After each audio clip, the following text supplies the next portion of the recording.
नमस्कार, स्वागत आहे तुमचे आमच्या चॅनलमध्ये। आवाज महामुंबईचा, शोध बातमीचा, कौल मनाचा।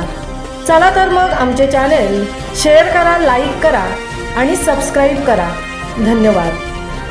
खरीप हंगाम पूर्व कार्यशाळा पोलादपूर येथे संपन्न।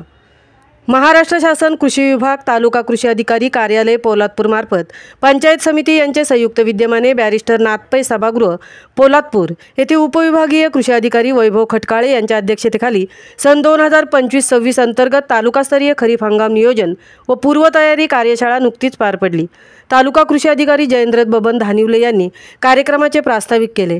डॉक्टर प्रशांत निगडे, प्रभारी अधिकारी कृषी संशोधन केंद्र रेपोली यांनी रोपवाटिका व्यवस्थापन तसेच भात लागवड पद्धती, SRT, ड्रम सीडर, डिबलर, नियंत्रित लागवड याविषयी माहिती दिली।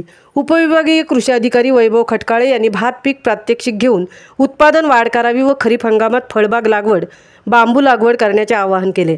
तसेच कृषी पर्यवेक्षक रवींद्र गुंड यांनी मगरा रोहयो फळबाग लागवड व बांबू लागवड याविषयी माहिती दिली आणि कृषी सहाय्यक डॉक्टर MR खराडे, श्रीमती मोनिका पिसाळ यांनी ब्रीज प्रक्रिया व उगवण क्षमता प्रात्यक्षिक करून दाखवले। त्यानंतर पाणी फाउंडेशनचे डॉक्टर अविनाश पोळ यांचे ऑनलाईन मार्गदर्शन व शेतकरी पोवाडा दाखवण्यात आला। कपिल पाटील BTM यांनी नैसर्गिक शेती, सेंद्रिय शेती व FPO स्थापना याविषयी माहिती दिली। यावेळी दाभिळ येथील प्रगतिशील शेतकरी हनुमंत धोंडू दळवी यांनी ड्रम सीडर, डिबलर पद्धतीने भात लागवडीविषयी आपले अनुभव सांगितले। तसेच चरईचे शेतकरी श्री वरे यांनी SRT पद्धतीने भात लागवडीचा अनुभव सांगितला। या कार्यक्रमात भात पीक स्पर्धा विजेते शेतकऱ्यांचा सत्कार करण्यात आला। कार्यक्रमाचे सूत्रसंचालन मंडळ कृषी अधिकारी भरत कदम यांनी केले व मंडळ कृषी अधिकारी श्रीरंग मोरे यांनी सर्वांचे आभार मानले।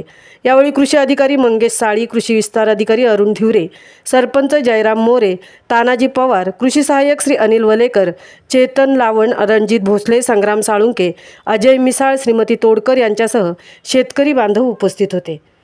आवाज महामुंबईचा चॅनेलसाठी धनराज गोपाळसह तृप्ती भोईर, पोलादपूर।